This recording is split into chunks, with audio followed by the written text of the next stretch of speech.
બીજી બાજુ નંદ અને જશોદા કોણ છે? તો નંદ બાબા છે, એને આ લાભ કેમ મળ્યો? આગલા અવતારની અંદર નંદ અને યશોદા છે, તેના મનમાં દેવકી અને વસુદેવ કરતાં જુદો ભાવ ઉત્પન્ન થયેલો હતો કે આપણે રહ્યા મનુષ્યો અને આપણા મનુષ્યોના બધા જ જે કૃત્યો હોય છે તે કૃત્યો કોઈને કોઈ રીતે છે તે મેલા હોય છે અને અતિ પવિત્ર હોતા નથી. તો આપણે ત્યાં તો ભગવાન જેવું પુત્ર રત્ન કેવી રીતે ઉત્પન્ન થાય? પણ ઈશ્વર જો ધારે અને આપણી ઉપર જો કૃપા કરે, એમની કરુણા કે એમની પુષ્ટિ, એમનો અનુગ્રહ જો આપણા ઉપર ઉતરે, તો ભલે આપણે ત્યાં એ પ્રગટ ન થાય, પણ એનું લાલન પાલન કરવાની, એને લાડગોળથી ઉછેરવાની આપણને તક મળે તો પણ આપણું જીવન ધન્ય થઈ જાય. તો એમનો મનોભાવ પૂર્ણ કરવા માટે ભગવાને જે લીલા કરી તે લીલાને કારણે ગોકુલમાં નંદ બાબા અને યશોદાને ત્યાં એમને પોતાનું બાળપણ વિતાવ્યું. તો વસુદેવ અને દેવકી કોણ છે, નંદ બાબા અને યશોદા કોણ છે, તે આપણે જાણી લીધું. હવે આપણે એ જાણી લઈએ કે પૂતના કોણ છે ને શા માટે પૂતનાનો સંદર્ભ, પૂતનાનો વધ શા માટે કરવો પડે કૃષ્ણે? રામાવતારમાં ભગવાને સૌથી પહેલો વધ છે તે તાટકાનો એક સ્ત્રીનો જ કરેલો હતો, અને કૃષ્ણાવતારમાં આટલી નાની વયે કૃષ્ણે પણ સૌથી પહેલો વધ છે તે એક સ્ત્રીનો કર્યો છે. ભગવાન રૂપે અવતરીને મનુષ્ય દેહ ધારણ કરીને આવે, લીલા વપુ ધારણ કરીને આવે, અને છતાં સ્ત્રી હત્યા કરે, તો એની પાછળનું શું કારણ હશે? એનું રહસ્ય શું હશે? એવો પ્રશ્ન પણ આપણા મનમાં ઊભો થાય. તો આપણે આગળ જોઈ ગયા તેમ કે દેવકી, યશોદા અને પૂતના એ ત્રણેય માયાના સ્વરૂપો છે. દેવકી સાત્વિકી એવી વૈષ્ણવી માયા છે, જેણે પ્રેમ સ્વરૂપ એવા શ્રી કૃષ્ણને પ્રગટ કર્યા. યશોદા તે રાજસી માયા છે, જેણે પ્રેમ સ્વરૂપ શ્રી કૃષ્ણ છે તેને યશ અપાવે તેવા એમને તેવી અનુકૂળતાઓ કરી આપી અને તેવી સગવડો પૂરી પાડી. અને પૂતના જે છે તે આગલા અવતારમાં બલિરાજાની પુત્રી હતી, અને જ્યારે વામન સ્વરૂપ ધરીને ભગવાન બલિરાજા પાસે 3 પગલાં પૃથ્વી માગવા આવ્યા, ત્યારે એમનું રૂપ જોઈને બલિરાજાની એ પુત્રીના મનમાં આ વામન રૂપ ભગવાનને માટે થઈને લાગણી જન્મી હતી કે આવો મારે પુત્ર થાય તો કેવું મજાનું. અને એટલે એક બાજુ વાત્સલ્યનો ભાવ એની અંદર હતો, અને બીજી બાજુ જ્યારે એમને પછીના જન્મમાં એ પુત્રના રૂપે અવતરી ત્યારે કંસની બહેનના રૂપે અવતરી, અને ત્યારે એણે વેર લેવું હતું, કારણ કે વેરનો ભાવ વાત્સલ્ય પછી એનામાં એટલા માટે જન્મ્યો કે પોતાના પિતા બલિ જે છે એ બલિના પાસે 3 પગલાં પૃથ્વીનું દાન માગીને એના માથાને ચાપીને ત્રણેય જે લોક છે એ ત્રણેય લોક એણે સર કરી લીધા હતા. એટલે એક વેરભાવ પણ પુત્રી રૂપેના મનમાં જાગ્યો હતો. તો આવા વાત્સલ્ય અને વેરભાવનું એક સંયુક્ત સ્વરૂપ છે તે પૂતના છે. અને એટલે પહેલાં એ આવી સ્વરૂપવાન યુવતી તરીકે, અને ભગવાને એના વાત્સલ્યને ભાવને સંતૃપ્ત કરવા માટે થઈને એનું સ્તનપાન કર્યું, અને પછી એની અંદર જે આસુરી વેરભાવ હતો એ વેરભાવ સમાપ્ત થાય એટલા માટે થઈને એનો વધ પણ કર્યો. તો જુઓ, ભગવાનની આ સ્તર ઉપર દેખાતી જે આખી પ્રવૃત્તિ છે એની નીચે, સપાટીની નીચે જે એનો આધ્યાત્મિક અર્થ છે તે કેવો જુદો છે, અને શા માટે ભગવાન આવી લીલા કર્યા કરે છે તે આપણને સમજાય છે.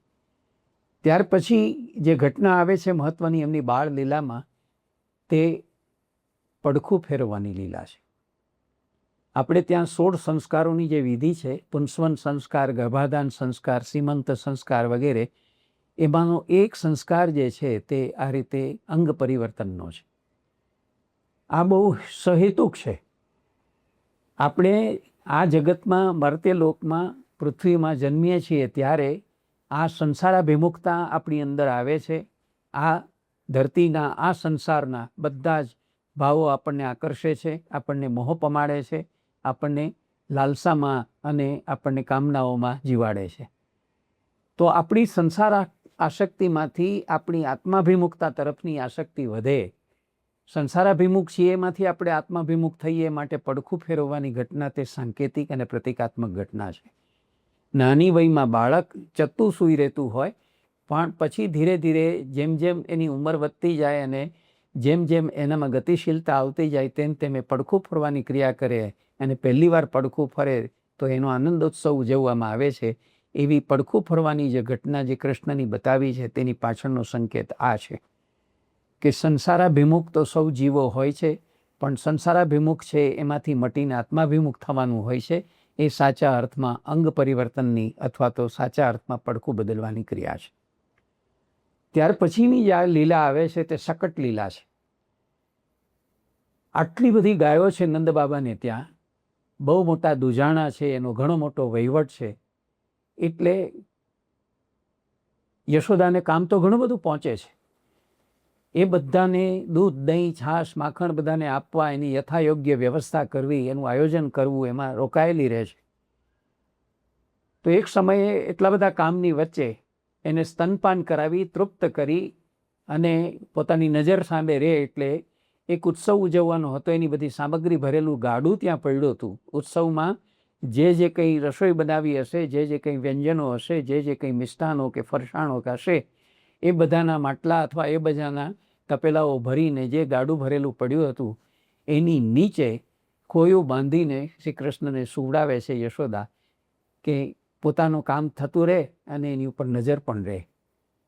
પણ બાળ સ્વરૂપે ઊંઘવાનો દોડ કરતા શ્રી કૃષ્ણે ફરી એક લીલા ત્યાં કરી, અને તે એ કરી કે ગાડાની નીચે માતાએ પોતાને ખોયું બાંધીને સુવડાવ્યા છે અને ગાડાની અંદર આટલો બધો ઉત્સવનો સામાન ભર્યો છે.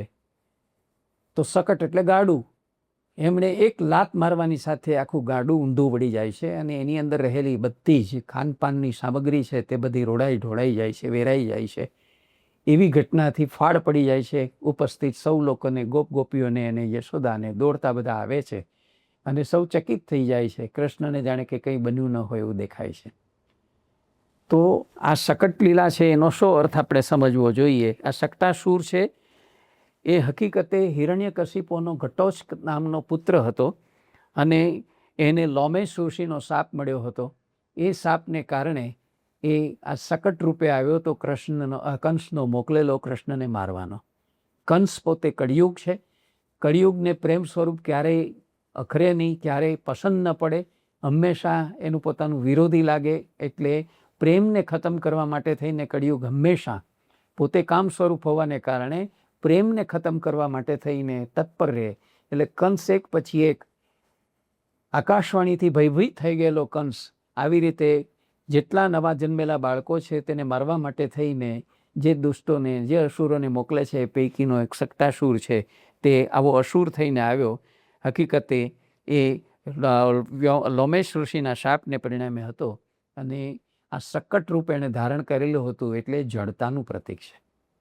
ગાડું એ ભારવાહક એક જળ વસ્તુ છે, તો એ જડતાનું પ્રતીક છે. તો પહેલો એમાંથી સાંકેતિક આપણને રહસ્ય સમજાય છે તે કે અધ્યાત્મ પથ ઉપર જે લોકો આગળ ધપવા માગતા હોય તેણે પોતાની અંદરથી અધ્યાત્મ પથમાં આગળ વધવું હોય તો ધીરે ધીરે પોતાની અંદર રહેલી જે ત્રુટીઓ, નબળાઈઓ અથવા ઉણપો હોય છે એને દૂર કરવી જોઈએ. તેમાંની સૌથી પહેલી દૂર કરવાની જે વિગત હોય છે તે છે જડતા. તો આ જડતાનો નાશ કરવાનું પહેલું જ એમણે પગલું ભર્યું શકટાસુર વધને લઈને. ત્યાર પછીની જે લીલા આવે છે તે દામોદર લીલા અને ઉખલ લીલાના નામે જાણીતી છે.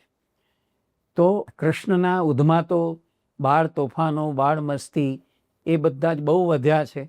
ગોપીઓની ફરિયાદો પણ બહુ આવતી જાય છે અને પરિણામે એની પાછળ દોડતી યશોદા થાકી જાય છે, હાંફી જાય છે અને એટલે એને શિક્ષા કરવાના ઈરાદાથી દોરડું શોધી એને બાંધવાનો પ્રયત્ન કરે છે.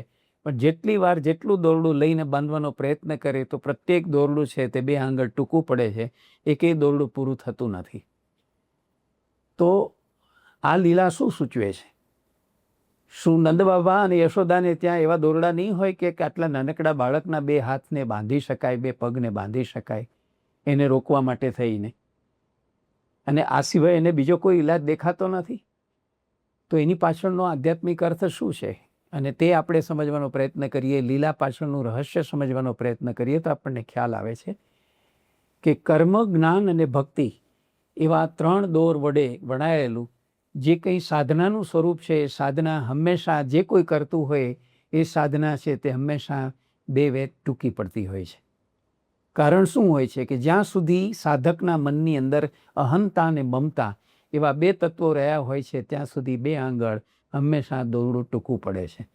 જો ઈશ્વરની કૃપા ન હોય, જો એમનો અનુગ્રહ ન હોય, તો કોઈ પણ સંજોગોમાં તમે કર્મ સાધના કરો, જ્ઞાન સાધના કરો કે ભક્તિ સાધના કરો તો તમારી સાધના વડે તમે જે પામવા ઈચ્છો છો તે તમે પામી શકો નહીં. તમારી આત્મદર્શનની અથવા તો તમારી મુક્તિની જે ભાવના હોય તે ફળીભૂત ન થાય. એટલે મનુષ્ય યત્ન પણ ઈશ્વર કૃપા, એ આખી વાત અહીંયા આપણને એનાથી સમજાય છે. ભગવાને પછી જ્યારે જોયું કે માતા જે છે તે અત્યંત થાકી જાય છે, પરસેવે રેબઝેબ થઈ જાય છે, ત્યારે પ્રેમને વશ થઈ અને પોતે બંધાય છે લીલાને દામોદર લીલા કહે છે. પછી તેમ છતાં બાંધ્યા છતાંય ઘૂંટણીએ આમ તેમ ફરતા રહે છે, ગબડતા રહે છે અને કંઈક નાનું મોટું તોડફોડ કરતા રહે છે, નુકસાન કરતા રહે છે. એનાથી અટકાવવા માટે થઈને એને એક ઉખલ સાથે, ઉખલ એટલે ખાંડણીઓ, એ ખાંડડિયા સાથે બાંધે છે કે જેથી પેલો વજનદાર ખાંડડીઓ છે એના સાથે દોરડાથી બાંધે છે, જેને પરિણામે એ ત્યાં ને ત્યાં બંધાયેલા રહે. આજુબાજુ ઘૂંટણિયા ભેર ચારે બાજુ ફર્યા કરે છે અને નાના મોટા ઉદ્માતો કર્યા કરે છે, તે થઈ શકે નહીં. આ ઉખણિયા, આ ખાંડણીઓ અથવા તો આ ઉખલ એને બાંધ્યા હોવા છતાંય ભગવાન એવી લીલા કરે છે કે એને ખેંચીને ચારે બાજુ ફરવા માંડે છે. અને બે વૃક્ષો નંદબાબાના મકાનના આંગણામાં જે ઉગેલા છે, યમલાર્જુનના વૃક્ષો છે, એ વૃક્ષોની વચ્ચેથી પસાર થવાનો પ્રયત્ન કરે છે. પોતે પસાર થઈ જાય છે, પણ પેલો ખાંડણીઓ જે ભારે વજનવાળો ને મોટો છે, એ ઉલુખલ અથવા ખાંડણીઓ છે તે પસાર થઈ શકતો નથી. અને ભગવાન પોતાને એમાંથી બહાર નીકળી જવા માટે એક ઝાટકો મારે છે, એની સાથે બંને વૃક્ષો ધરાશયી થઈ જાય છે. અને એ બંને વૃક્ષો ધરાશયી થઈ જાય છે, પડી જાય છે, મૂળ સાથે ઉખડી પડે છે. ત્યારે એની અંદરથી બે પુરુષો પ્રગટ થાય છે. અને એ પુરુષો બીજા કોઈ નથી, એ કુબેરના બે પુત્રો છે, નલ કુબેર અને મણિગ્રીવ. એવા જે બે સંતાનો એની અંદરથી છે અને એ પ્રભુની પ્રાર્થના કરવા લાગે છે. તો કોણ છે આ બે વૃક્ષો રૂપે? શા માટે અહીં આવ્યા હતા અને પ્રભુએ એનો શા માટે ઉદ્ધાર કર્યો આ લીલા દ્વારા? તો જ્યારે એનો આગલો જન્મ આપણે જોઈએ છીએ ત્યારે કુબેરના બંને પુત્રો, કુબેર એટલે ધન સંપત્તિના માલિક, પરમ ધનવાન, પરમ સંપત્તિવાન, જેને ત્યાં દોમ દોમ સાહેબી છે તેવા દેવ, તો એના પુત્રો એ કેટલા ઉચ્છૃંખલ થઈ ગયા હોય. એને કોણ રોકે કે ટોકે? પોતાની પત્નીઓની સાથે નગ્તા થઈને, નગ્ન બની અને જાહેરમાં એ સ્નાન કરી રહ્યા હતા અને છાટકા બની અને જલક્રીડા કરતા હતા. ત્યાંથી પસાર થતા નારદ મુનિની મર્યાદાનું પાલન પણ એમણે કર્યું નહીં, એમની અદબ પણ જાળવી નહીં. ત્યારે નારદે એમને શાપ આપ્યો હતો કે જાઓ પૃથ્વી ઉપર વૃક્ષ થઈને પડો. એ નલકુબેર અને મણિગ્રીવ આ રીતે ભગવાનના આંગણામાં બહુ કરગર્યા કે એમને શાપની મુક્તિ કરો, અમને માફ કરો, ક્ષમા કરો. ત્યારે કૃપા કરી નારદ મુનિએ એનો ઉપાય સૂચવેલો કે કૃષ્ણ અવતારમાં તમે એને ત્યાં નંદબાબાને ત્યાં બે વૃક્ષો રૂપે જન્મશો અને ભગવાનનો ચરણ સ્પર્શ થતાં તમારો મોક્ષ થશે ને તમારા મૂળ સ્વરૂપમાં તમે આવશો.